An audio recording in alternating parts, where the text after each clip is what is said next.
ठीक आहे Ashish. So day before yesterday we are discuss about the environments. मग बघितलंस तू व्हिडिओ? नाही सर. बघितलं म्हणजे लाईव्ह होतं सर मी त्याच्यात. काल होता लाईव्ह, राईट? बरं, हाऊ मेनी टाइप्स, किती टाइप्सचे असतात एन्व्हायरमेंट्स?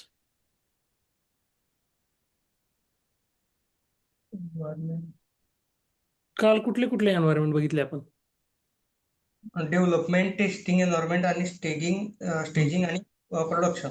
4 right. Type. Right. So we can say that we are having in our, म्हणजे असं विचारलं इंटरव्ह्यू मध्ये, क्वेश्चन विचारला how many types of environments. So in our organisation म्हणायचं. इन आवर ऑर्गनायझेशन, कारण ऑर्गनायझेशन टू ऑर्गनायझेशन डिफरंट पण असू शकतात. Okay. So in our organisation we are going to be say that we are having development environment, we are having staging environment, we are having testing environment, we are having a production. Means production तर कस्टमरचे environment आहे, पण आपले development, testing, staging हे environment आपण आपले organisation मधले environment सांगू शकतो. आणि प्रोडक्शन हे लाईव्ह एन्व्हायरमेंट आहेत म्हणून सांगू शकतो. सो टाइप्स विचारल्यानंतर हे आपण सांगू शकतो. सो डेव्हलपमेंट, कशासाठी डेव्हलपमेंट एन्व्हायरमेंट? तर developers are going to be use, so they are going to be develop the actual source code, or we can say that they are going to be develop the actual requirements which is on paper, so they are going to be develop as a product. So MVP आपण जे काल बघितलं होतं, minimum viable product जे develop करायला लागले ते, म्हणजे ऍक्च्युअल रिक्वायरमेंट कशावर असतात? आधी पेपरवर असतात. तर ते डेव्हलपर्स डेव्हलपमेंट एन्व्हायरमेंट यूज करून ते ऍक्च्युअल तुमच्या त्या प्रोडक्टमध्ये आणतात त्या रिक्वायरमेंट. सो डेव्हलपमेंट एन्व्हायरमेंट त्याच्यासाठी यूज होतं, आपण सांगू शकतो. गिटहब आपण सांगू शकतो, तिथं आपण central repository, they are going to be use the GitHub for maintaining their project, they are means maintaining source code over the GitHub. असं हे पण आपण ह्याच्यामध्ये गिटहब म्हणजे डेव्हलपमेंट एन्व्हायरमेंटमध्ये सांगू शकतो. मग टेस्टिंग एन्व्हायरमेंट स्पेसिफिकली अनइंटरप्टेड टेस्टिंगसाठी आमच्यासाठी, म्हणजे ॲज अ टेस्टरसाठी ते एन्व्हायरमेंट प्रोव्हाइड केलेलं आहे. स्टेजिंग एन्व्हायरमेंट काय आहे? एकदा टेस्टिंगवर स्टेबल झालं प्रोडक्ट, की त्याच्यामध्ये बग वगैरे नसतील, तर ते ॲज अ प्री प्रोडक्शन आम्हाला टेस्टिंग करण्यासाठी आम्ही स्टेजिंग एन्व्हायरमेंट आम्ही यूज करतोय. So we are going to be, this is like a similar like a production environment, same kind of configuration we are having in a staging environment which is having in a production. म्हणजे जे production एन्व्हायरमेंटमध्ये आहे तसंच आमच्याकडे staging environment आहे. So आम्ही testing नंतर code, stable झालेला कोड तिथे डिप्लॉय करतो. परत तिथं some round of testing we are going to be perform, आणि देन फायनली आम्ही स्टेजिंगवर ओके असेल तर मग आपण कस्टमरला ते हँड ओव्हर करतो त्या प्रोडक्शनमध्ये. Okay. So today we are going to discuss about the next thing, software development process model और software process development models. Okay. So ते फार इम्पॉर्टंट आहे, software development process models. Okay, so here we can see the couple of models: waterfall model, prototype model, evolutionary model, spiral model, fish model, V model. तर लास्टला आणखी एक आहे 7 नंबरला, ॲजाईल model और ॲजाईल मेथडॉलॉजी आपण म्हणतो. सो ॲजाईल मध्ये again we are having couple of models.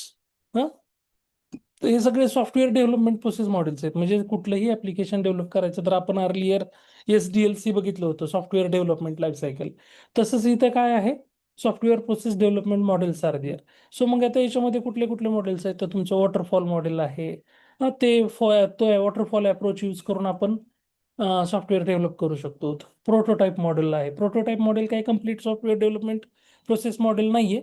फक्त प्रोटोटाईप मॉडेल यूज होतं तुमच्या म्हणजे ज्यावेळेस आपण कुठलंही मॉडेल यूज करायला लागलो आणि रिक्वायरमेंट फेजमध्ये रिक्वायरमेंट जर क्लिअर नसतील तर त्या क्लिअर करण्यासाठी फक्त प्रोटोटाईप मॉडेल यूज होतं. बाकी ते काही complete software development process model नाहीये.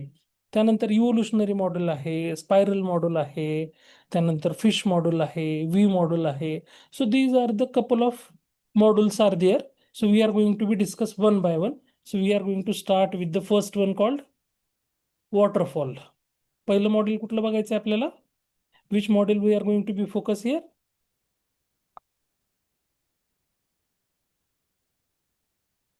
वॉटरफॉल मॉडेल आपल्याला बघायचं आहे. वॉटरफॉल मॉडेल कशामध्ये? तर सॉफ्टवेअर इंजिनिअरिंग मध्ये, सॉफ्टवेअर डेव्हलपमेंट प्रोसेसमध्ये हे मॉडेल काय यूज व्हायला लागले? What is the use of that model? So just here we can see, so here we can see one आता बघा हे डायग्राम जो आहे, जसं आपण आता कुठलाही जसं धबधबा म्हणतो मराठीत आपण, हा वॉटरफॉलचा अप्रोच कसा असतो?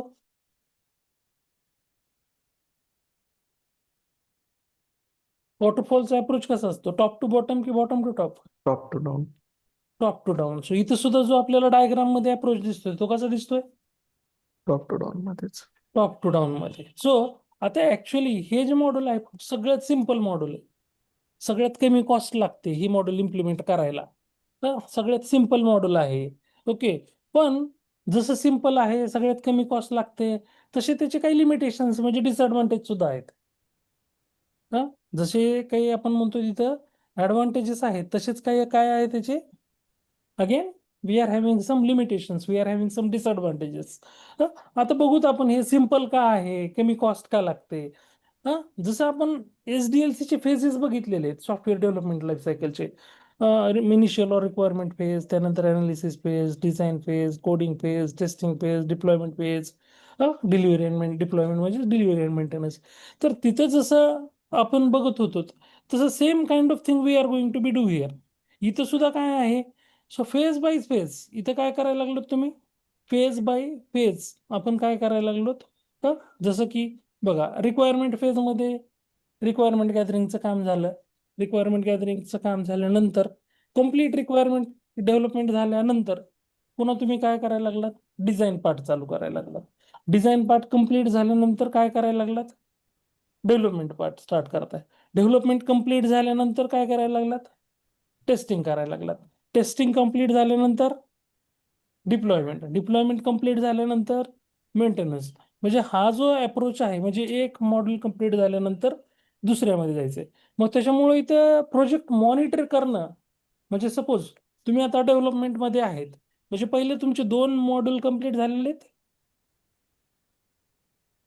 Requirement part design part complete झालेला आहे, ज्यावेळेस आपण इथं म्हणतोय की आमचं डेव्हलपमेंट चालू आहे प्रोजेक्टचं, तर तुम्ही कुठल्या डेव्हलपमेंट फेजमध्ये, म्हणजे प्रोजेक्ट मॉनिटर करणं कसं व्हायला लागलं, सिम्पल आहे की हार्ड आहे याच्यामध्ये? सिम्पल. सिम्पल. प्रोजेक्ट मॉनिटरिंग करणं कसलं एकदम सिम्पल आहे, कारण तुम्ही कुठल्या फेजमध्ये ते डायरेक्टली सांगू शकतात. सपोज तुम्ही टेस्टिंगमध्ये, डेव्हलपमेंट कम्प्लीट झालंय, तुम्ही कुठे येत आता टेस्टिंगमध्ये, तुम्हाला कुठे कुणी विचारलं की तुमचं प्रोजेक्ट कुठपर्यंत आला आहे, किती डेव्हलपमेंट झालंय, किती % झालंय, सो तुम्ही सरळ याच्यावरून सांगू शकतात ना तुम्ही कुठल्या फेजमध्ये आहेत ते त्याच्यावरनं. म्हणजेच इथं प्रोजेक्ट मॉनिटरिंग करणं कसं आहे, एकदम सिम्पल. सिम्पल आहे. पण आता याच्यामध्ये लिमिटेशन्स काय आहेत, तुमच्या एकदा का रिक्वायरमेंट फायनलाइज झाल्या, एकदा का रिक्वायरमेंट फायनलाइज झाल्या आणि तुम्ही रिक्वायरमेंट फेज मधून डिझाईन फेज मध्ये आलात, ओके, सो डिझाईन फेज मध्ये आल्यानंतर जर सपोज कस्टमरला वाटलं की काही रिक्वायरमेंट मध्ये मॉडिफिकेशन करावं, कस्टमरला काय वाटलं की काही रिक्वायरमेंट मध्ये मला मॉडिफिकेशन करायचे, तर तो कस्टमर तुमच्याकडे आला, तुमचा रिक्वायरमेंट फेज ऑलरेडी काय झालेला आहे, तुम्ही कुठल्या फेज मध्ये येत आता, we are now in which phase, requirement और design phase? We are in design phase. So तुम्ही अलाव करणार आहेत का कस्टमरला त्याच्यामध्ये जे कम्प्लीट झालंय त्या मॉड्यूलमध्ये चेंजेस करायला अलाव करणार आहेत का? नाही. नाही. हे ह्याचं सगळ्यात मेन डिसएडव्हान्टेज किंवा लिमिटेशन आहे. म्हणजे middle of the project if customer want to modify their requirements, so waterfall model not allowing to the customer to modify or change requirements.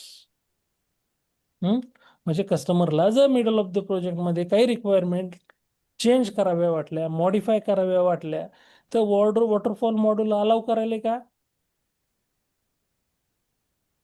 Waterfall module allow करत नाही. हे सगळ्यात महत्वाचं म्हणजे मेजर काय आहे याचं लिमिटेशन किंवा डिसएडव्हान्टेज म्हणा. हा, ऍडव्हान्टेज काय आहेत, तर प्रोजेक्ट मॉनिटरिंग सिम्पल आहे, कमी कॉस्ट लागायला लागली हे डेव्हलप करायला, कारण आपल्याला माहिती फेज बाय फेज आपण चाललो. कसं कम्प्लीट एक फेज झाल्यानंतर दुसरा फेज, दुसरा फेज झाल्यानंतर तिसरा phase. So project monitoring simple आहे, कॉस्ट कमी लागणार आहे. ओके, सो पण लिमिटेशन काय आहे, सगळ्यात मेन लिमिटेशन काय, कस्टमरला वाटलं की प्रोजेक्टमध्ये काही मॉडिफिकेशन करायचे, हा, आणि ते पण कधी रिक्वायरमेंट फेज झाल्यानंतर, म्हणजे रिक्वायरमेंट फेज चालू असताना तो करू शकतो, राईट. कारण तो त्याचाच रिलेटेड फेज आहे कोणाच्या कस्टमरशी, कारण त्याच्यामध्ये आपण कस्टमरशी इंटरॅक्ट करून रिक्वायरमेंट कलेक्ट करायला लागलो. पण एकदा का तो फेज झाला आणि तुम्ही डिझाईन फेजमध्ये किंवा डेव्हलपमेंट फेजमध्ये गेलात आणि कस्टमर परत आला आणि म्हणला नाही नाही मला हे असं नाही तसं पाहिजे, तर तुम्ही अलाव करणार आहेत का? नाही. नाही. हे सगळ्यात महत्वाचं काय आहे याचं लिमिट Drawback. किंवा ड्रॉबॅक डिसएडव्हान्टेज. सो इथं काय करायला लागलोत आपण? सो वॉटरफॉल सारखा अप्रोच कसा आहे? इनिशियल फेज झालं की अनालिसिस झालं की डिझाईन झाले की कोडिंग झालं की टेस्टिंग झालं की डिलिव्हरी किंवा डिप्लॉयमेंट फेज. तर इथं आपण ऍक्टिव्हिटी इनिशियल फेजमध्ये रिक्वायरमेंट गॅदर करायला लागलोत. सो आउटकम काय तुमचं BRS म्हणा, FRS म्हणा, CRS म्हणा, ते डॉक्युमेंट काय व्हायला लागले? जनरेट व्हायला लागले. अनालिसिस फेजमध्ये तुम्ही सिस्टीम डिझाईन करायला लागलात. इथं सिस्टीम रिक्वायरमेंट स्पेसिफिकेशन किंवा सॉफ्टवेअर रिक्वायरमेंट स्पेसिफिकेशन नावाचं आउटकम डॉक्युमेंट जनरेट व्हायला लागले. डिझाईन फेजमध्ये नंतर गेल्यानंतर काय व्हायला लागले? तुम्ही सॉफ्टवेअर डिझाईन डेव्हलप करायला लागलात. मग जे high level design, low level design, different diagrams UML use करून डेव्हलप करायला लागलात. मग टेक्निकल डिझाईन डॉक्युमेंट नावाचं किंवा ग्राफिकल युजर इंटरफेसचं एक डमी प्रोटोटाईप, एक डमी प्रोजेक्ट तुमचा काय व्हायला लागला इथं डेव्हलप व्हायला लागलाय डिझाईन फेजमध्ये. त्यानंतर कोडिंग फेजमध्ये चाललात, मग तुमचं ऍक्च्युअली इथं डेव्हलपमेंट इम्प्लिमेंटेशन चालू व्हायला लागलंय. कोडिंगचं ऍक्च्युअल सोर्स कोड तुम्ही इथं डेव्हलप करायला लागलात. मग इथं डिफरंट काइंड ऑफ, मग इथं आपण युनिट टेस्टिंग, डेव्हलपर काय करतायत स्मॉल प्रोग्राम टेस्ट करणं म्हणजेच युनिट टेस्टिंग करायला लागलेत. परत मॉड्यूल डेव्हलप झाल्यानंतर डेव्हलपर एक मॉड्यूल दुसऱ्या मॉड्यूलला इंटिग्रेट करण्यासाठी इंटरफेसेस डिझाईन करायला लागलेत. मग त्याच्यासाठी तिथं इंटिग्रेशन टेस्टिंग, युनिट टेस्टिंग हे काय व्हायला लागलं इथं पिक्चरमध्ये यायला लागलं ह्या कोडिंग नंतर. त्यानंतर मग टेस्टिंग फेजमध्ये तुम्ही system level testing, module level testing, user acceptance level testing हे काय करायला लागलो आपण ड्युरिंग तुमच्या टेस्टिंग फेजमध्ये. ह्या सगळ्या डिफरंट टाइप्स ऑफ टेस्टिंग तुम्ही कम्प्लीट करणार आहेत. फायनली कस्टमरला तुम्ही काय करणार आहेत? डिप्लॉयमेंट फेज किंवा डिलिव्हरी अँड मेंटेनन्स फेजमध्ये कस्टमरला हँड ओव्हर करायला लागलात ऍप्लिकेशन. सो त्याच्यामुळं स्ट्रेट फॉरवर्ड आहे. एका फेज नंतर दुसरा फेज चालू होणार आहे, दुसऱ्यानंतर तिसरा, तिसऱ्यानंतर चौथा, चौथ्यानंतर पाचवा, शेवट लास्टचा. सो त्याच्यामुळे ऍडव्हान्टेज काय? सिम्पल मॉडेल आहे.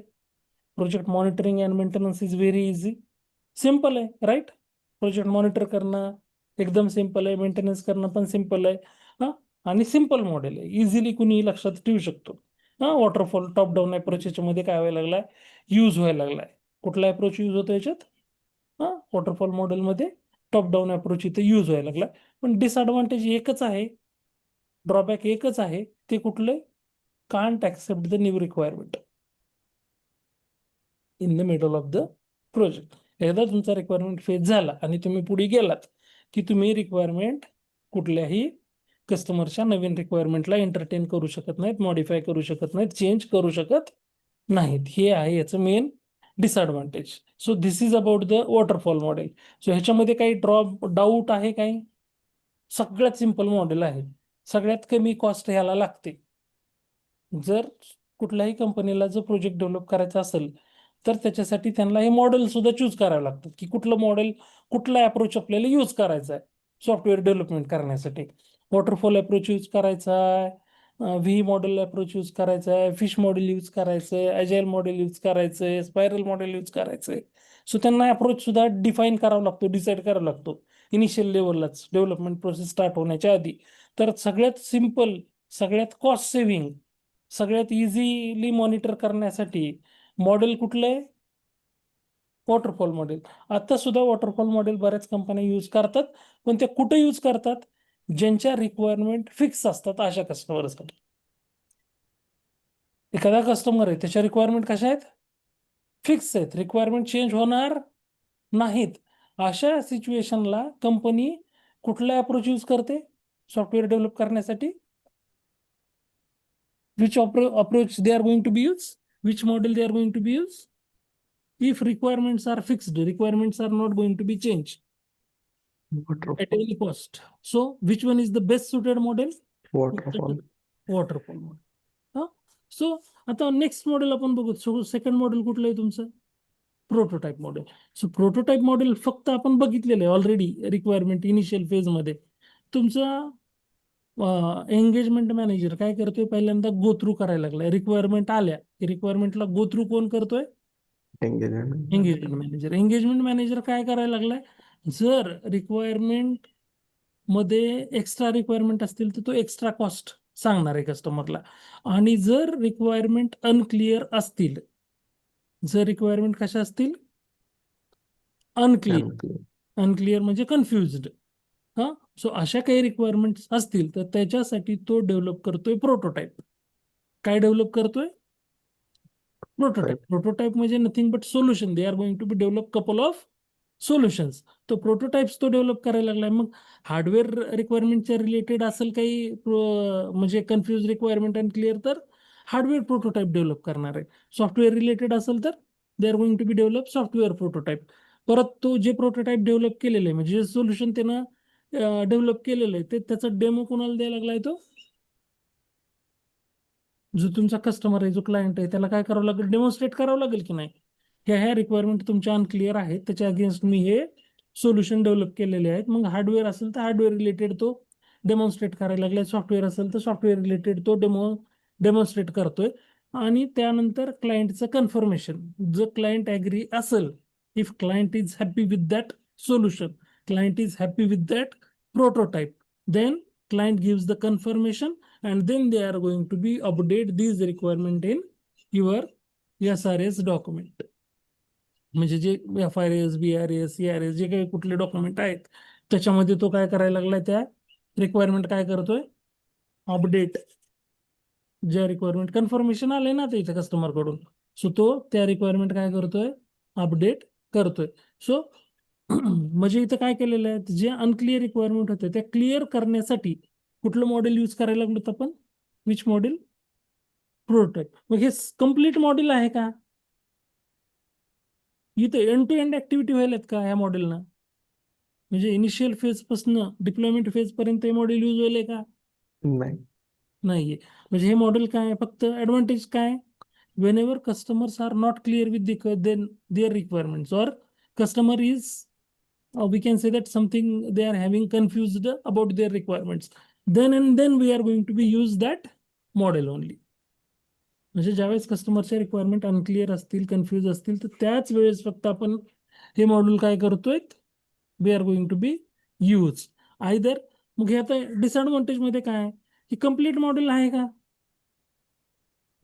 नाही. नाहीये. So it is not a full fledged process development model. हे कम्प्लीट मॉडेल नाहीये. Prototype need to be build on companies. आता इथं तुमची कॉस्ट चालली इथे कंपनीची. ऍक्च्युअल रिक्वायरमेंट कस्टमर ना अनक्लिअर, कस्टमर कन्फ्युज आहे त्याच्या रिक्वायरमेंट मध्ये, पण इथं पे कोणाला करावं लागेल? कंपनीला. कंपनीला पे कोणाला करावं लागतंय? म्हणजे कंपनीची कॉस्ट चालली इथं. मग परत हे आता असं नाहीये की मी सपोज कस्टमरनं रिक्वायरमेंट दिल्या, त्या अनक्लिअर होत्या, त्याच्या अगेन्स्ट मी 2-3 सोल्युशन फाइंड आउट केले ॲज एंगेजमेंट मॅनेजर, ते कस्टमरला डेमॉन्स्ट्रेट केले, तर त्या 2-3 सोल्युशन मध्ये कस्टमर फायनल करेल असं काहीच नाहीये. कस्टमर म्हणू शकतो नाही नाही हे नाहीये माझं, मला हे सोल्युशन नाहीये पसंत. परत तुम्हाला त्याच्यावर आणखी त्या एंगेजमेंट मॅनेजरला एफर्ट घ्यावे लागतील, नवीन काही सोल्युशन फाइंड आउट करावे लागतील, म्हणजे नवीन प्रोटोटाइप फाइंड आउट करावे लागतील, परत त्याला प्रेझेंट करावे लागतील. म्हणजे टाइम कन्झ्युमिंग आहे. येस.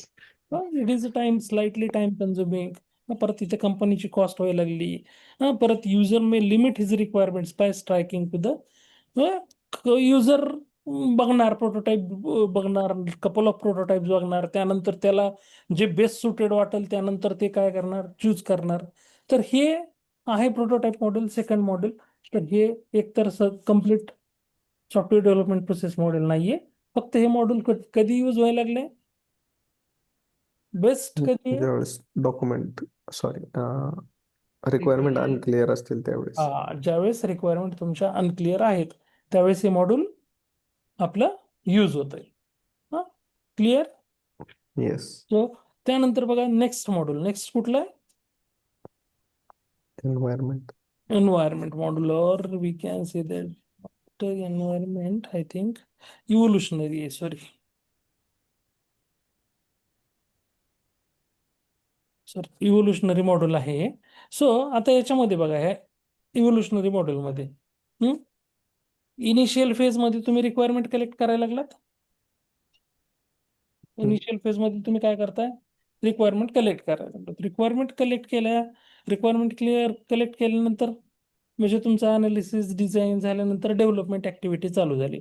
डेव्हलपमेंट झाली, टेस्टिंग झाली, ऍप्लिकेशन आता काय चाललंय, रेडी आहे. सो आपण युजरला द्यायला लागलो. कशासाठी, व्हॅलिडेशनसाठी. म्हणजे कस्टमरला तुम्ही हँडओव्हर करायला लागलात. मग कस्टमर काय करायला लागला इथं, युजर ऍक्सेप्टन्स. म्हणजे तर युजर जर customer is happy whatever the requirement म्हणजे according to the requirement whatever the product you have been developed, if customer is satisfied with that requirement, with that product, so if he is agree, then they are going to be, means तो काय करायला लागलाय, okay, तर तो module complete झाला. मग next मॉड्यूलसाठी तो तुम्हाला काम देईल, नेक्स्ट मॉड्यूलवर काम करा. पण if customer is not happy, if customer is not agree, then they are going to be feedback with, they are going to be, ज्या ह्याच्यामध्ये काही चेंजेस असतील ते म्हणजे चेंजेस मॉडिफाय करायला सांगणार, आणि नवीन रिक्वायरमेंट काय त्याला ऍड करायचे असतील तर ते सुद्धा सांगणार. सो हे आहे इव्होल्युशनरी मॉडेल. कसलं मॉडेल. आता इथं काय व्हायला लागलंय, जे आपण इनिशियल म्हणजे पहिल्या रिक्वायरमेंट जे आपले वॉटरफॉल अप्रोच मध्ये जो आपल्याला एक लिमिटेशन होतं, की मेन डिसएडव्हान्टेज होतं, ड्रॉबॅक होता कुठला, middle of the project customer not modify their requirement. इथं कस्टमर मॉडिफाय करायला लागलाय का रिक्वायरमेंट, येस. इव्होल्युशनरी मध्ये काय. सो ते तुमचं ऍडव्हान्टेज आहे. So whenever the customer are evolving the requirements, then this is the best suited model, adding the new requirements after some period of time. So here they are going to be, evolutionary model is allowing us, if customer want to modify their requirements in the middle of the project, so हे model काय करत आहे, allow करायला लागले. Yes. जे drawback होतं वॉटरफॉलचं ते evolutionary मध्ये काय झालंय, ओव्हरकम केलंय त्यांनी. मग आता जसं तिथं प्रोजेक्ट मॉनिटरिंग आणि मेंटेनन्स इझी होतं, तसं इथं काय होलंय, प्रोजेक्ट मॉनिटरिंग आणि मेंटेनन्स. बघा, तुमचं इनिशियल रिक्वायरमेंट कलेक्ट केलं तुम्ही, त्यानंतर डेव्हलपमेंट केली, टेस्टिंग केली, ऍप्लिकेशन तुमचा MVP रेडी झाला, तो युजरला व्हॅलिडेशनसाठी दिला. युजरनं परत तिथं जर ॲग्री असेल तर ओके, वेल अँड गुड, नाही काही issue. If user not happy with that MVP, then they are going to be give the feedback, they want some modification in the existing product. So या केसमध्ये project monitor करणं कसं व्हायला लागलं, difficult. Difficult. Project monitoring. बरं आता जसं वॉटरफॉलमध्ये आपल्याला प्रॉपर आपल्याला माहिती आहे रिक्वायरमेंट फिक्स आहेत. सो तुमचा एक फेज नंतर दुसरा, दुसऱ्यानंतर तिसरा. सो डेडलाईन आपण कस्टमरनं जी सांगितली त्याच्यामध्ये कम्प्लीट करू शकतो तो प्रोजेक्ट. म्हणजे जर कस्टमरनं सांगितलं असेल की 6 महिने, तर मॅक्स टू मॅक्स एखादा महिना जास्त लागू शकतो. 7 महिन्यात आपण त्याला ते ऍप्लिकेशन हँडओव्हर करू शकतो. कुठल्या अप्रोचमध्ये, वॉटरफॉलमध्ये. कारण रिक्वायरमेंट फिक्स आहेत, रिक्वायरमेंट चेंज होणार आहेत का, वॉटरफॉलमध्ये रिक्वायरमेंट चेंज होणार आहेत का.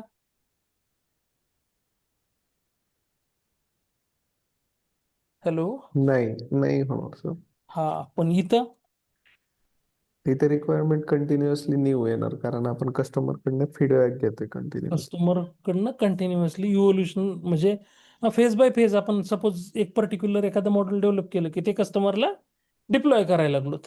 मग कस्टमर तो टेस्ट करतोय, म्हणजे कस्टमर त्याचा फीडबॅक द्यायला लागलाय. कस्टमरला वाटले काय मॉडिफिकेशन तर तो सांगतोय, त्याला त्याच्यामध्ये काही अनाउन्समेंट वाटली तर तो पण ते तुम्हाला सांगतोय. म्हणजे इथं तुम्हाला एकतर डेडलाईन प्रॉपरली डिफाईन करता येणार नाही, कधी तुमचा प्रोजेक्ट कम्प्लीट होईल हे आपण सांगू शकत नाहीत.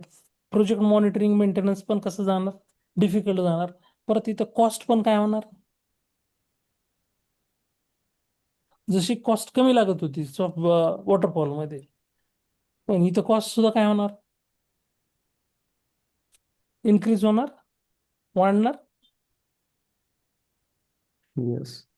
सो कॉस्ट सुद्धा, प्रोजेक्टची कॉस्ट सुद्धा काय होणार, इथं इन्क्रीज होणार. कुठल्या इव्होल्युशनरी मॉडेलमध्ये ॲडव्हान्टेज एकच आहे की मिडल ऑफ द प्रोजेक्ट ज्या कस्टमरच्या रिक्वायरमेंट फिक्स नाही आहेत, ज्या कस्टमरच्या रिक्वायरमेंट चेंज होणार, अशा कस्टमरसाठी हे मॉडेल कसं आहे, बेस्ट सुटेड मॉडेल आहे. कुठलं?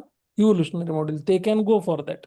जर कस्टमरच्या रिक्वायरमेंट फिक्स नसतील तर तो ह्या मॉडेलसाठी जाऊ शकतो. कारण इनिशियल फेजमध्ये काही रिक्वायरमेंट देऊन तो प्रोडक्ट स्टार्ट करू शकतो. परत त्याला जसं जसं एनहान्समेंट त्याला करावी वाटेल तसं तसं तो रिक्वायरमेंट इथं मॉडिफाय करू शकतो. पण इथं जसं ॲडव्हान्टेज हे आहे की middle of the project customer modify the requirement. पण जसं लिमिटेशन्स पण काय आहेत? मॉनिटरिंग करणं, मेंटेनन्स करणं डिफिकल्ट आहे. आणि डिफाईन करू शकत नाहीत की तुमचा कधी प्रोजेक्ट डेडलाईन कधी कम्प्लीट होईल काय हे आपण प्रॉपरली इथं डिफाईन करू शकत नाहीत. कशामध्ये? इव्होल्युशनरी मॉडेलमध्ये. नेक्स्ट मॉडेल कुठले बघा 4 नंबरचं? स्पायरल. कुठलं model? Spiral model. So spiral मॉडेलमध्ये आता इथं जे आपण बघतोय स्पायरल दिसत आहेत सगळे. येस. स्पायरल जसे आपण बाइंडिंग करतो आपल्याकडे बुक असेल काय नोट्स असतील सेपरेट पेजेसवर आपण डेव्हलप केलेले म्हणजे लिहिलेले आहेत आपल्याला ते एक बंच करायचे तर आपण स्पायरल करून आणतो तसं इथे स्पायरल आहे. इथं काय? स्पायरल. सो आता ह्या स्पायरल मॉडेल म्हणजे काय तर ह्या स्पायरल मध्ये बेसिकली तुम्हाला 4 फेज दिसत आहेत. Right? Can we see spiral got divided into how many phases? 4 phases. Right? So आता हे स्पायरल मॉड्यूल जे आहे तर पहिला जो फेज आहे इथला स्टार्टिंगचा इथं जो दिसतोय आपल्या लेफ्ट साईडला टॉप साईडला तर इथे काय करायला लागलो तर आपण डिटरमाइन ऑब्जेक्टिव्ह और अल्टरनेटिव्ह और कन्स्ट्रेन्ट्स म्हणजे ऑब्जेक्टिव्ह डिफाईन करणं. तुम्हाला काय करायचंय?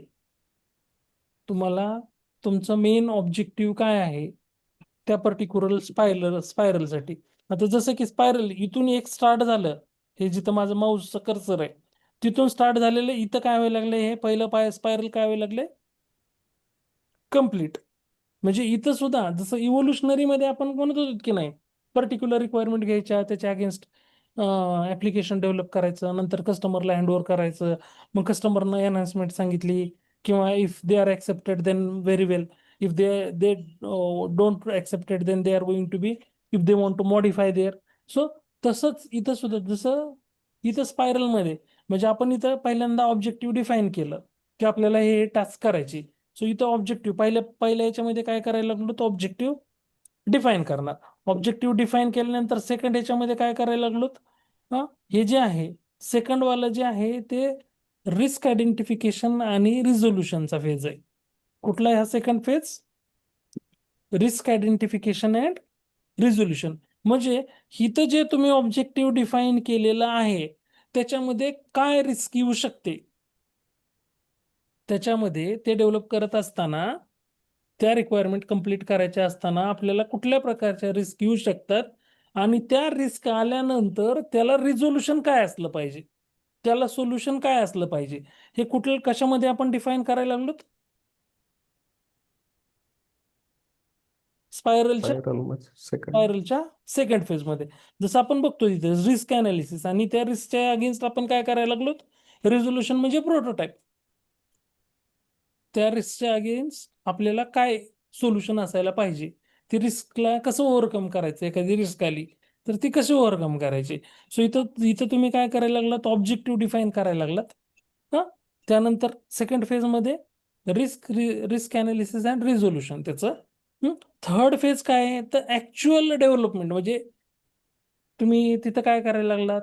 मग तुम्ही डेव्हलपमेंट करायला लागलात टेस्टिंग करायला लागलात. हे सगळे ऍक्टिव्हिटी कुठं व्हायला लागल्यात? कुठल्या फेज मध्ये? स्पायरलच्या थर्ड फेज मध्ये. तुमचं डेव्हलपमेंट ऍक्टिव्हिटी टेस्टिंग ऍक्टिव्हिटी ह्या सगळ्या ऍक्टिव्हिटी कुठल्या फेज मध्ये व्हायला लागल्यात? ऍक्च्युअल डेव्हलपमेंट कुठं व्हायला लागली? डेव्हलपमेंट टेस्टिंग सगळ्या गोष्टी स्पायरलच्या थर्ड फेज मध्ये. Develop verify next level product हे सगळं कुठं व्हायला लागलंय? थर्ड फेज मध्ये.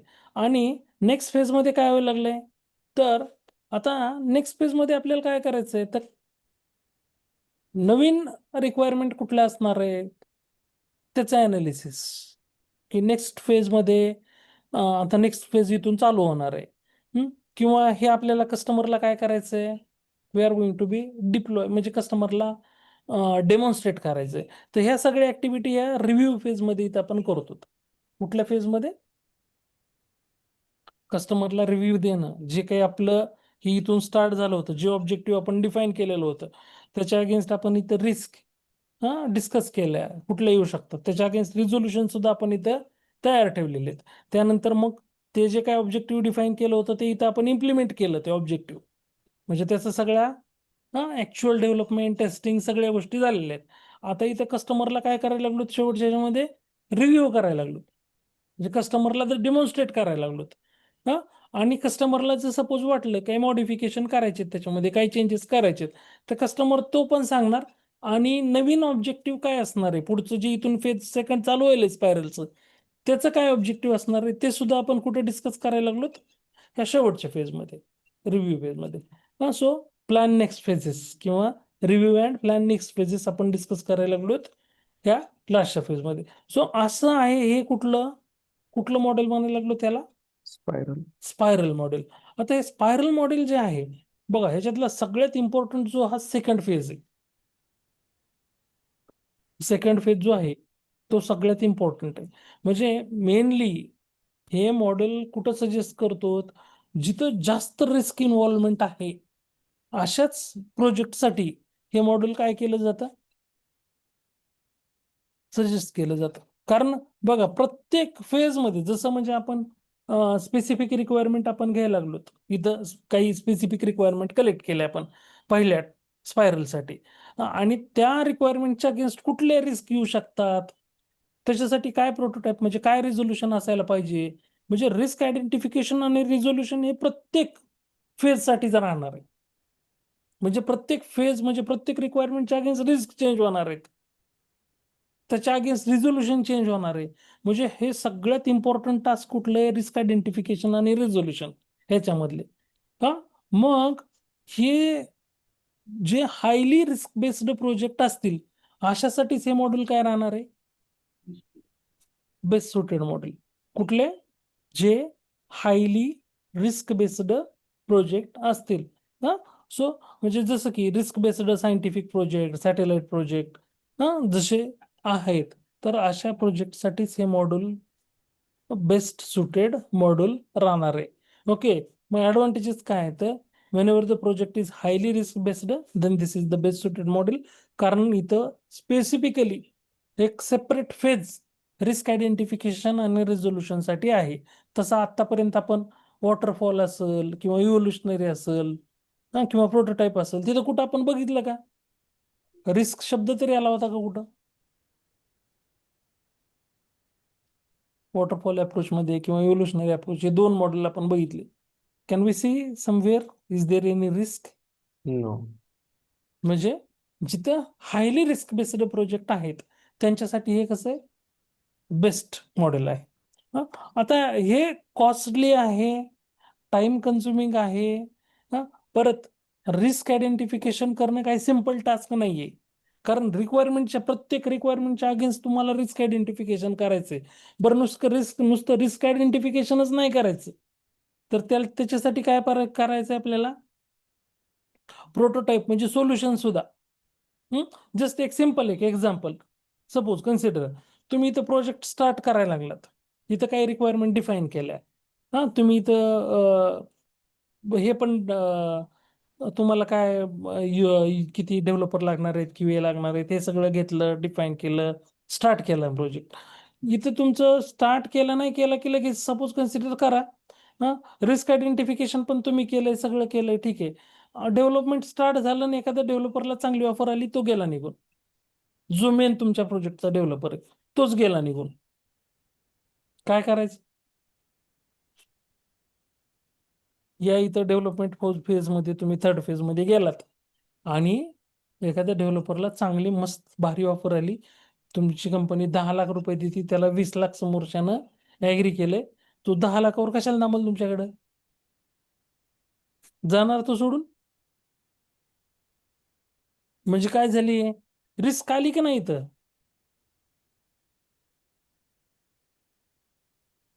आता जो मेन डेव्हलपरच सोडून गेला म्हणल्यावर तुमचं काम कसं होणार, जो की सगळ्यांना गाईड करत होता, सगळं मॉनिटरिंग करत होता, सांगत होता कुणाला काय अडलं तर. आता इथं कोण करणार, कसं काम पुढे जाणार, कसं जे ऑब्जेक्टिव्ह डिफाईन केलेलं आहे ते कम्प्लीट होणार. रिस्क आली का? आली का नाही रिस्क?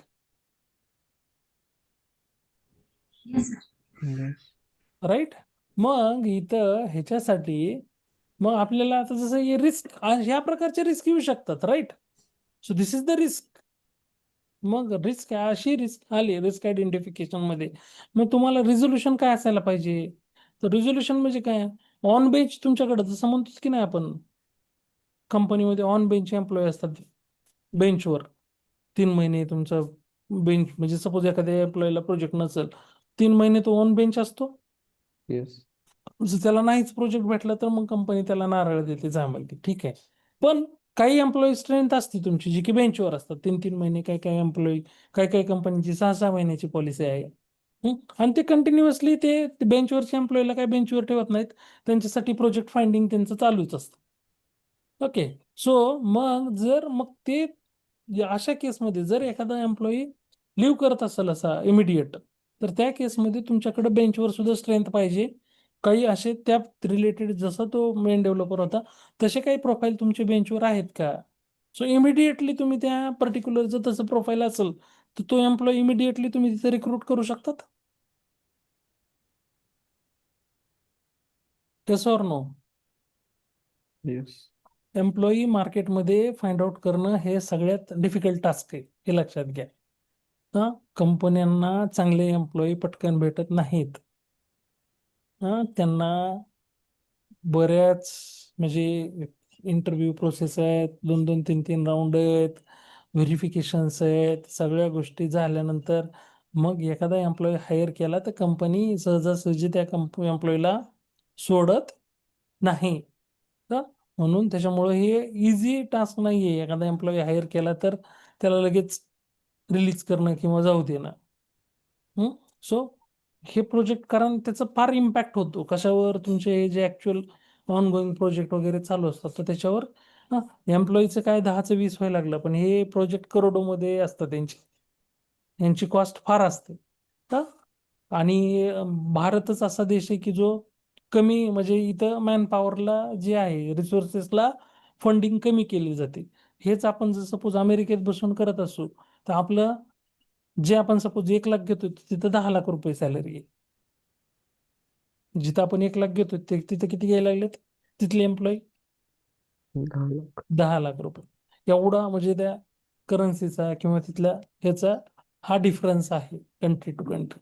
म्हणून इथं लोक, जे बाहेरचे लोक इथं येतात आउटसोर्सिंग, म्हणजे इथं आउटसोर्सिंग आपल्याकडून जे करून घेतात, कशामुळं?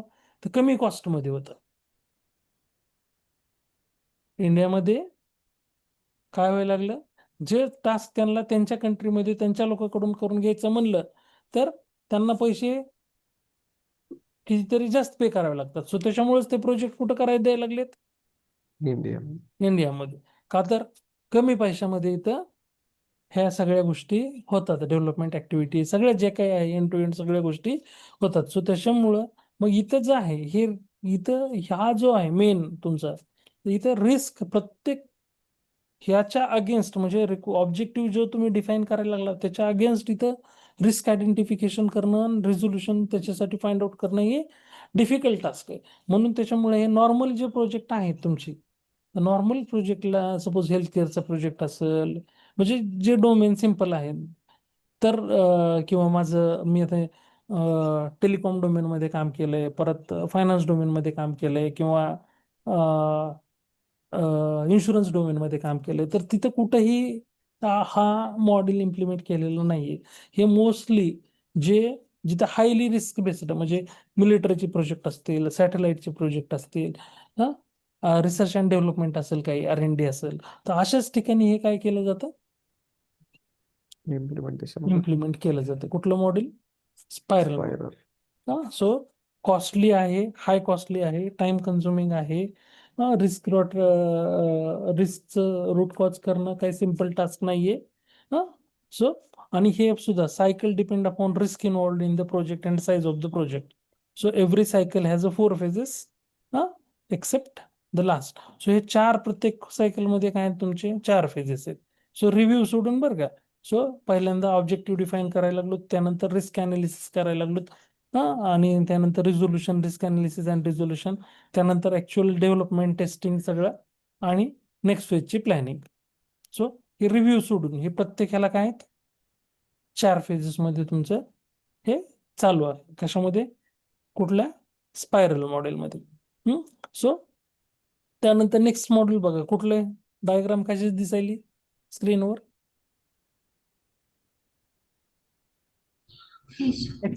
Fish model. नेक्स्ट कुठलं मॉडेल आहे? Fish model.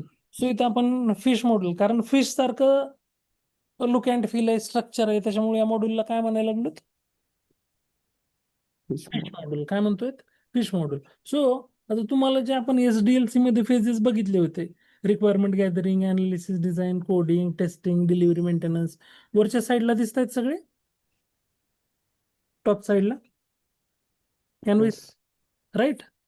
आणि इकडं तुम्हाला जे खाली दिसत आहेत सगळं, तर बघा, पहिल्या रिक्वायरमेंट गॅदरिंग मध्ये BRS डॉक्युमेंट आपण जनरेट करत होतो, business requirement specification. Analysis phase मध्ये SRS, system requirement specification. Design phase मध्ये high level, low level, TDD document. Coding phase मध्ये actual source code document. Testing phase मध्ये आपलं टेस्ट केस डॉक्युमेंट असेल, परत डिफेक्ट प्रोफाईल डॉक्युमेंट असेल. So आणि deployment, हे डिलिव्हरी आणि मेंटेनन्स फेज मध्ये तुमचं फायनल अग्रीमेंट असेल. तर आता इथं जर आपण बघितलं, जे आपण डॉक्युमेंट जनरेट करायला लागलो, ते आतापर्यंत आपण रिव्ह्यू हा कन्सेप्ट बघितला नव्हता. डॉक्युमेंट आपण जनरेट करत होतो, राईट. वॉटरफॉल मध्ये पण बघितलं आपण, फेज वाईज आपण डेव्हलप करायला लागलो. ते डॉक्युमेंट काय व्हायला लागले? जनरेट व्हायला लागले. पण ते कोणी रिव्ह्यू केले होते का? त्याचं कोणी व्हेरिफिकेशन केलं होतं? जे डॉक्युमेंट आउटकम जनरेट व्हायला लागले प्रत्येक पेज नंतर, त्याचं व्हेरिफिकेशन हा कन्सेप्ट आपण बघितला का? आतापर्यंत डिस्कस केला का कधी? आपण वॉटरफॉल अप्रोच यूज करायला लागलो, डॉक्युमेंट जनरेट व्हायला लागले, बरोबर. पहिला प्रत्येक फेज झाल्यानंतर डॉक्युमेंट जनरेट होते, पण त्याचं परत रिव्ह्यू होतोय का? कोणी व्हेरिफिकेशन करायला का? पण इथं काय करायला लागलो आपण बघा, पहिल्या इथं काय, BRS डॉक्युमेंट जनरेट झालं की त्याचं काय करायला लागलो? Review. SRS review, TDD review. इथं टेस्टिंग करायला लागलो, म्हणजे व्हॅलिडेशन करायला लागलो. हे इनिशियल तिन्ही फेज मध्ये इथं डॉक्युमेंट जनरेशन होत होते, म्हणून इथं रिव्ह्यू म्हणजे रिव्ह्यू ही व्हेरिफिकेशनची प्रोसेस आहे. रिव्ह्यू कशाची टेक्निक आहे? व्हेरिफिकेशनची. आणि टेस्टिंग म्हणजे काय आहे? व्हॅलिडेशनची टेक्निक. कशाची? ऍक्च्युअल म्हणजे व्हॅलिडेट करायला लागलो, ऍक्च्युअल म्हणजे युनिट टेस्टिंग करायला लागलो, इंटिग्रेशन टेस्टिंग करायला लागलो. म्हणजे ऍक्च्युअल युनिट टेस्टिंग मध्ये काय करायला लागला आहे? जो सोर्स कोड डेव्हलप केलेला आहे तो अॅक्युरेट आहे का? परत इंटिग्रेशन टेस्टिंग मध्ये काय, जे इंटरफेसेस डेव्हलप केलेले ते वर्क होत आहेत का? ब्लॅक बॉक्स टेस्टिंग मध्ये काय करायला लागलो, आपण मॉड्यूल फंक्शनल रिक्वायरमेंट नुसार डेव्हलप झालंय का? मग सिस्टम लेवल टेस्टिंग मध्ये काय करायला लागलो, आपण सिस्टम इंटिग्रेशन करायला लागलो, एका मॉड्यूलवर काही ऍक्शन परफॉर्म केले तर त्याचे करेक्ट रिफ्लेक्शन दुसऱ्या मॉड्यूलवर व्हायलेत का? किंवा परफॉर्मन्स टेस्टिंग करायला लागलो, लोड टेस्टिंग करायला लागलो, तिथं कम्पॅटेबिलिटी आहे का, एक सगळीकडे ते कम्पॅटेबल आहे का आपलं ऍप्लिकेशन. सो हे सगळं ब्लॅक बॉक्स टेस्टिंग मध्ये करायला लागलो. सो हे सगळं म्हणजे इथं काय करायला लागलो, ज्यावेळेस आपण फिश मॉड्यूल बघायला लागलो, तर इथं पहिल्या 3 फेज मध्ये तुम्ही व्हेरिफिकेशन करायला लागलात, रिव्ह्यू करताय, कारण इथे सगळे डॉक्युमेंट जनरेट व्हायला लागलेत. काय जनरेट व्हायला लागलेत? ऍक्च्युअल तुमचा सोर्स कोड कुठून? कोडिंग फेज पासून चालू व्हायला लागलाय, डेव्हलप व्हायला. त्याच्या आधी सगळे काय ते डॉक्युमेंट. सो डॉक्युमेंटसाठी इथं काय व्हायला लागले? व्हेरिफिकेशन. म्हणजे BRS डॉक्युमेंट जनरेट झाले तर ते करेक्ट आहे की नाही, SRS डॉक्युमेंट जनरेट झाले तर ते करेक्ट आहे की नाही, टेक्निकल डिझाईन डॉक्युमेंट जनरेट झाले तर ते करेक्ट आहे की नाही, त्याचं आधी काय करायला लागलो? व्हेरिफिकेशन. आणि त्यानंतर white box testing, black box testing, तिथं तुम्ही काय करायला लागला? ते व्हॅलिडेशन. म्हणजे ते प्रॉपर टेस्ट केसेस जे असतील लिहिलेले आहेत, ते टेस्ट केसेस करेक्ट आहेत की नाही. एका डेव्हलपरनं कोड लिहिला त्याचा रिव्ह्यू करणं, त्याचा कोड करेक्ट आहे की नाही. सो ज्या काही इंटरफेसेस डेव्हलप केलेत इंटिग्रेशन लेवल टेस्टिंग मध्ये ते करेक्ट आहेत की नाही. सो इथं व्हेरिफिकेशन आणि व्हॅलिडेशन अशा दोन्ही गोष्टी इथं काय व्हायला लागल्यात, कम्प्लीट व्हायला लागल्यात. पहिल्या 3 फेज मध्ये व्हेरिफिकेशन झालं आणि पुढच्या 3 फेज मध्ये काय झालं, व्हॅलिडेशन. जिथं टेस्टिंग आहे तिथं व्हॅलिडेशन आणि जिथं रिव्ह्यू आहे तिथं व्हेरिफिकेशन. म्हणजे इथं दोन्ही गोष्टी व्हायला लागल्या का, as a both verification and validation are implemented, then outcome will be we are considering we are getting something better than waterfall approach here. Waterfall मध्ये आपण झालो होतो का, हे केलं होतं का सगळ्या गोष्टी? नाही. नाही, इथं करायला लागलो. Yes. म्हणजे आपल्याला जो भेटणारा प्रोडक्ट आहे तो कसा असू शकतो, क्वालिटी प्रोडक्ट. Quality product. हा, पण इथं काय आहे, अगेन टाइम कन्झ्युमिंग आहे, कॉस्टली आहे, दोन्ही गोष्टी आहेत. सो टाइम जास्त लागणार आहे, कारण तिथे तुम्ही रिव्ह्यू करत नव्हता, इथं रिव्ह्यू करायला लागलोत म्हणजे इथं तुम्हाला काय माणसं ऍड करावे लागतील. टेस्टिंग सुद्धा तुम्ही आधी तिथं कुठं व्हॅलिडेट करत नव्हता, इथं व्हॅलिडेट करताय, कोणीतरी चेक करतोय, तुमचं क्रॉस व्हेरिफिकेशन व्हायला लागले, म्हणजे तुमची कॉस्ट इन्क्रीज झाली, टायमिंग वाढला, Yes. राईट. सो आता इथे व्हेरिफिकेशन आणि व्हॅलिडेशन म्हणजे काय, तर verification is the process of checking each and every role in the organisation in order to confirm. आपण जसं ते अनकन्व्हेन्शनल आणि कन्व्हेन्शनल बघितलं होतं की ना. Yes. सो व्हेरिफिकेशन म्हणजे अनकन्व्हेन्शनल टेस्टिंग आहे. कसली, म्हणजे तिथं कंपनीच्या गाईडलाईन नुसार सगळे डॉक्युमेंट वगैरे जनरेट व्हायले की नाही, ते जे पीपल्स आहेत they are working according to the companies guidelines or not, ते सगळं हे व्हेरिफिकेशन प्रोसेस आहे. व्हॅलिडेशन म्हणजे काय, जे ऍक्च्युअल डेव्हलप झालेला प्रोडक्ट आहे तो कस्टमर म्हणजे ऍक्च्युअल कसं ज्या रिक्वायरमेंट दिलेल्या आहेत त्यानुसार झालाय की नाहीये ते चेक करणं म्हणजे काय, व्हॅलिडेशन. म्हणजे कन्व्हेन्शनल आणि अनकन्व्हेन्शनल, कन्व्हेन्शनल आणि verification validation both are the same. जरी लक्षात ठेवलं तर व्हेरिफिकेशन म्हणजेच अनकन्व्हेन्शनल सॉर्ट ऑफ टेस्टिंग आहे, व्हॅलिडेशन म्हणजे कन्व्हेन्शनल सॉर्ट ऑफ टेस्टिंग आहे, हे आपण इथं सांगू शकतो. हा, सो व्हेरिफिकेशन मध्ये काय करायला लागलेत, quality assurance people are going to be तो रिव्ह्यू करायला लागलेत डॉक्युमेंट, किंवा इन्स्पेक्शन करू शकतात, किंवा ऑडिट्स करू शकतात, किंवा वॉक थ्रू. ह्या टेक्निक आहेत व्हेरिफिकेशनच्या, review, inspection, audits and walk through. These are the techniques. कशाच्या टेक्निक आहेत त्या, व्हेरिफिकेशनच्या. आणि व्हेरिफिकेशन कोण करतं, तर QA people, quality assurance people are going to be do the verification. आणि which are those technique, review करणं, इन्स्पेक्शन करणं, ऑडिट्स करणं, वॉक थ्रू करणं, ह्या कशाच्या टेक्निक आहेत, these are the verification technique. Validation काय आहे, तर ऍक्च्युअल टेस्टिंग करणं, म्हणजे ज्या रिक्वायरमेंट आहेत त्या रिक्वायरमेंट प्रोडक्टमध्ये मीट होतात की नाहीये हे चेक करणं, म्हणजे ऍक्च्युअल टेस्टिंग करणं म्हणजेच काय, व्हॅलिडेशन. आणि त्याच्यासाठी QA नाही, इथं कुठले quality control people are responsible. Who is the responsible, quality control people are responsible for doing the validation. So हे आहे तुमचं कुठलं model, Fish. Fish model. So comparatively waterfall पेक्षा इथे एकच आहे आपल्याला की प्रोडक्ट क्वालिटी भेटणार आहे, कारण दोन्ही गोष्टी व्हायला लागल्यात, व्हेरिफिकेशन पण व्हायला आणि ते Validation. डॉक्युमेंट, म्हणजे पहिल्या 3 फेज मध्ये डॉक्युमेंट जनरेट करायला लागलात तुम्ही, तिथं काय ऍक्च्युअल प्रोडक्ट डेव्हलप करत नाहीत पहिल्या 3 फेज मध्ये. मग तुमचं BRS डॉक्युमेंट रिव्ह्यू व्हायला लागले, SRS डॉक्युमेंट रिव्ह्यू व्हायला लागले, TDD डॉक्युमेंट रिव्ह्यू व्हायला लागले, म्हणजे व्हेरिफिकेशन व्हायला लागले. व्हेरिफिकेशन टेक्निक आपण इथं रिव्ह्यू टेक्निक इथे यूज केली.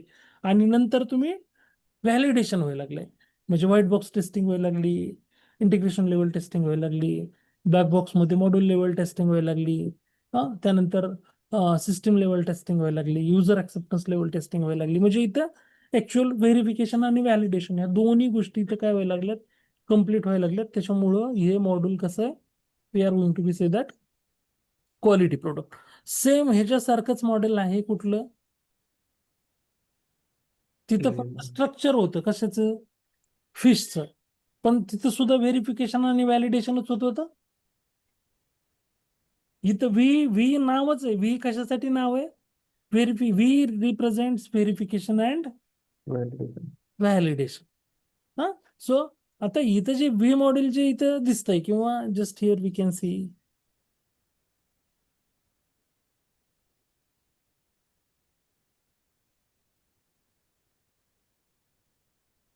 So just here we can see that V model. So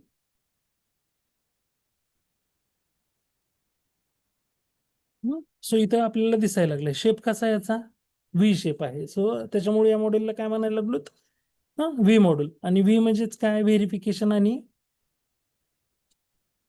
validation. So आता इथे बघायला लागलो आपण रिक्वायरमेंट फेज डिझाईन तुमचे जे फेजेस आहेत SDLC चे ते इथं दिसायला लागलेत. रिक्वायरमेंट आहे डिझाईन आहे त्यानंतर डिझाईन मध्ये डिफरंट इथं डिझाईन दिसायला लागले आर्किटेक्चर सिस्टीम. परत तुमचा कोडिंग फेज दिसतोय त्यानंतर टेस्टिंग फेज दिसतोय. मग टेस्टिंग मध्ये इंटिग्रेशन टेस्टिंग आहे त्यानंतर सिस्टम लेवल टेस्टिंग आहे युजर ऍक्सेप्टन्स लेवल टेस्टिंग आहे. तर प्रत्येक ह्याच्यामध्ये फेजच्या अगेन्स्ट म्हणजे रिक्वायरमेंट आपण इथं कलेक्ट केलंय. इथं काय करायला लागलो तर रिक्वायरमेंट कलेक्ट करायला लागलो. सो रिक्वायरमेंट फेज किंवा रिक्वायरमेंट आणि अनालिसिस फेज. सो त्याच्या अगेन्स्ट आपण इथं काय करायला लागलो कुठली टेस्टिंग करायला लागलो त्या रिक्वायरमेंट कम्प्लीट झालीत की नाही ह्याच्यासाठी कुठली टेस्टिंग आहे इथं कुठली टेस्टिंग प्लॅन केली ऍक्सेप्टन्स. फायनली काय करायचंय आपल्याला ऍक्सेप्टन्स राईट डिझाईनच्या अगेन्स्ट म्हणजे जे डिझाईन हाय लेवल असेल लो लेवल असेल तर ते अकॉर्डिंग टू द म्हणजे सिस्टम लेवल टेस्टिंग मध्ये त्या डिझाईन नुसार सगळं व्हायलंय की नाहीये. तो इथं ते सिस्टम टेस्टिंगच्या वेळेस आपण सिस्टम डिझाईन हे दोन्ही मॅप करायला लागलोत. अगेन आर्किटेक्चरल डिझाईन मध्ये म्हणजे जे मॉडेल तुमचे डेव्हलप झालेले आहेत ते मॉड्यूल ज्यावेळेस आपण इंटिग्रेट करतो ते एक मॉड्यूल दुसऱ्या मॉड्यूल सोबत. सो त्याच्यासाठी इथे इंटिग्रेशन लेवल टेस्टिंग आलेली आहे integration test module module level testing आहे किंवा युनिट लेवल टेस्टिंग आहे. तर हे मॉड्यूल डेव्हलप केले की तर मॉड्यूल लेवल टेस्टिंग करू. कोडिंग मध्ये इनिशियल लेवलला तुमचा प्रोग्राम डेव्हलप टेस्ट करायचा आहे तो युनिट टेस्टिंग करू. सो हे असा जो अप्रोच आहे यालाच काय म्हणायला लागलो कसलं आहे व्ही. आणि व्ही स्टँड्स फॉर काय V stands for verification and दोन्ही. इथं पण काय अचीव करायला लागलो आपण ही एक प्रोसेस काय आहे म्हणजे इथं जे आहे तुमचं पहिला फेज कुठला आहे तुमचा रिक्वायरमेंट फेज. दुसरा कुठला आहे डिझाईन फेज. तिसरा कुठला आहे म्हणजे requirement phase analysis phase design phase. तिन्ही फेज मध्ये पहिल्यांदा काय होणार आहे जे डॉक्युमेंट जनरेट होतात ते टेस्टिंग करू शकतो का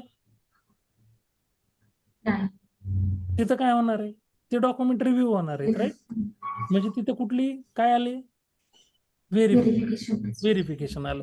आणि पुढचे जे फेज आहेत कुठले कोडिंग फेज जिथे युनिट टेस्टिंग आलं त्यानंतर तुमचा टेस्टिंग फेज जिथं तुमचं काय आलं मॉड्यूल लेवल टेस्टिंग आलं सिस्टम लेवल टेस्टिंग आलं युजर ऍक्सेप्टन्स लेवल टेस्टिंग आलं तिथं टेस्टिंग व्हायला लागले राईट. सो म्हणजे कोडिंग फेज टेस्टिंग फेज मध्ये तुमचं ऍक्च्युअल काय व्हायला लागली टेस्टिंग व्हायला लागली. म्हणजेच काय व्हायला लागलं तिथं काय व्हायला लागलं कुठले फेजेस आले व्हॅलिडेशन फेज. म्हणजे हे इथं तुमचे इकडल्या साईडला हे व्हेरिफिकेशनचे फेजेस म्हणू शकतो. डिझाईन पर्यंत जे आहेत ते काय आहेत तुमचे व्हेरिफिकेशनचे फेजेस. आणि कोडिंगच्या नंतरचे जे आहेत तुमचं डिप्लॉयमेंट पर्यंत ते कशाचे फेजेस आले तुमचे व्हॅलिडेशन म्हणजे टेस्टिंग. व्हॅलिडेशन म्हणजे काय आलं ऍक्च्युअल टेस्टिंग. सो त्याच्यामुळेच ह्या फेजला काय म्हणलंय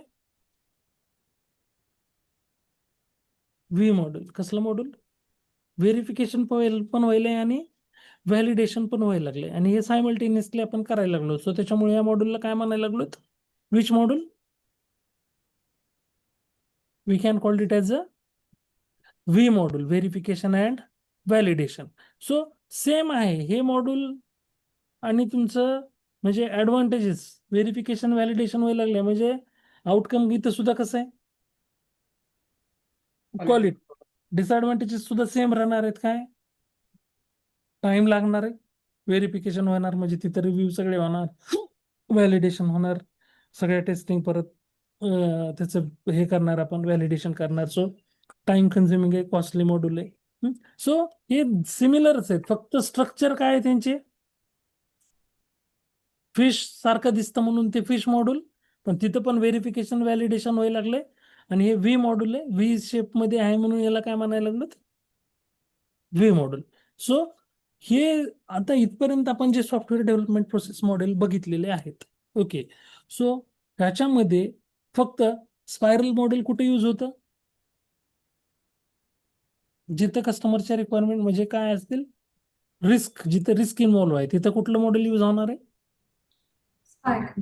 स्पायरल मॉडेल. ओके, त्यानंतर जर कस्टमरच्या रिक्वायरमेंट मॉडिफाय होणार असतील मिडल ऑफ द प्रोजेक्ट, तर कुठलं मॉडेल यूज करू आपण?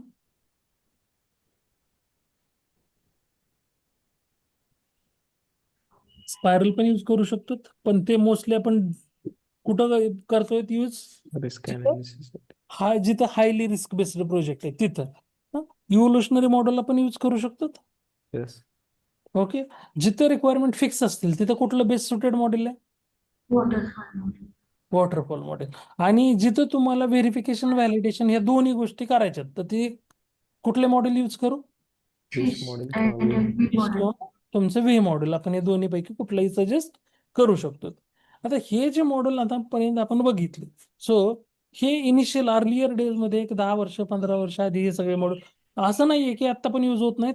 जे तुमचे रिस्क बेस्ड प्रोजेक्ट आहेत तिथं स्पायरलच बेस्ट सुटेड आहे, तेच यूज करतात. पण आणि जिथं तुमचे आणखी जे म्हणजे जिथं रिक्वायरमेंट कस्टमरच्या फिक्स असतात, तर company 101% go through waterfall approach.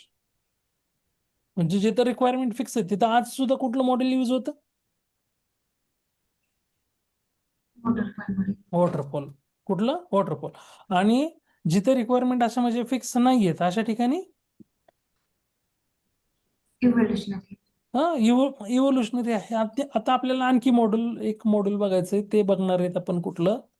ॲजाईल model. कुठलं बघायचंय आपल्याला? ॲजाईल. सो आता नेक्स्ट जे मॉड्यूल आपल्याला बघायचंय, तर ते बघणार आहेत आपण ॲजाईल. सो ॲजाईल मॉड्यूल जे आहे ते फार इम्पॉर्टंट मॉड्यूल आहे. सो टुमॉरो किंवा 1-2 दिवस आपले ॲजाईल मॉड्यूलमध्ये जातील. कारण ॲजाईल ही मेथडॉलॉजी आहे ऍक्च्युली. ॲजाईल मॉडेल पण म्हणतो आपण, ॲजाईल मेथडॉलॉजी पण म्हणतो. ॲजाईल म्हणजे just here we can see ॲजाईलचं मिनिंग माहिती आहे कोणाला? What is mean by ॲजाईल?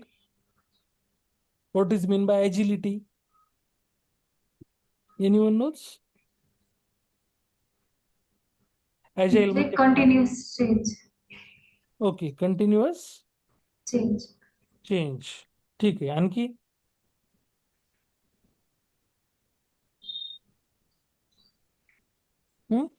Just जर म्हणलं आपण ॲजाईल म्हणजे काय, जर आपण गुगलला सर्च केलं तर काय येतं आपल्याला? Able to move quickly and easily. काय agile means? able to move quickly and easily. Easily. Able to move quickly and easily. So म्हणजेच काय, तुम्हाला सपोज एखाद्या गोष्टीला स्टक नाही, धरून नाही बसायचं, ॲजाईल सारखं असायला पाहिजे. म्हणजे काही चेंजेस आले की इझिली ते ऍक्सेप्ट करायचे आणि मूव्ह फॉरवर्ड. ओके, सो त्याच्यामुळं हे ॲजाईल आहे. हे कसलं आहे? ॲजाईल. सो म्हणजे जसं इव्होल्युशनरी मध्ये कस्टमर मॉडिफाय करू शकत होता, जर कस्टमरच्या रिक्वायरमेंट फिक्स नसतील तर इव्होल्युशनरी पेक्षा बेस्ट मॉडेल जे आहेत ते आहेत तुमचे ॲजाईल मॉडेल. कुठले? ॲजाईल. तर आता ॲजाईल मध्ये सुद्धा कपल ऑफ मॉडेल्स आहेत. म्हणजे ॲजाईल जर आपण बघितलं तर just we are going to be search agile models किंवा ॲजाईल मेथोडॉलॉजी आपण इथं बघितलं. Agile model in software engineering. So just here we can see couple of models. So तुम्हाला इथं जे दिसत आहेत ज्या कॉमन ॲजाईलने ज्यानं ॲजाईल इम्प्लिमेंट केलेलं आहे, तुम्हाला बघा सगळ्यात पहिलं कुठलं दिसायलंय? स्क्रम. दुसरं कॅनबॅन. तिसरं extreme programming. Fourth lean. So असे कपल ऑफ आहेत, इथं 4च दिलेले त्यांनी कॉमन ॲजाईल मेथोडॉलॉजी. सो असे कपल ऑफ मॉडेल, DSDM नावाचं मॉड्यूल आहे. सो असे number of modules are there. So ज्यांनी ॲजाईल इम्प्लिमेंट केलेलं आहे, म्हणजे जे ॲजाईलचा अप्रोच म्हणजे able to move easily and quickly जो अप्रोच आहे, हे सगळ्यांनी काय केलेलं आहे? त्या मॉड्यूलनी इम्प्लिमेंट केलेलं आहे. स्क्रम असेल, कॅनबॅन असेल, एक्स्ट्रीम प्रोग्रामिंग असेल, लीन असेल, त्याच्यामध्ये आपल्याला फोकस करायचा आहे स्क्रमवर. म्हणजे यामध्ये सुद्धा सगळ्यात पॉप्युलर कुठलं आहे? स्क्रम. स्क्रम फ्रेमवर्क हे सगळ्यात जास्त पॉप्युलर आहे. So tomorrow we are going to discuss about the start discussing agile मध्ये कुठलं बघायचं आहे आपल्याला? Scrum framework. क्लिअर? येस. इथपर्यंत काही डाऊट, डिफिकल्ट?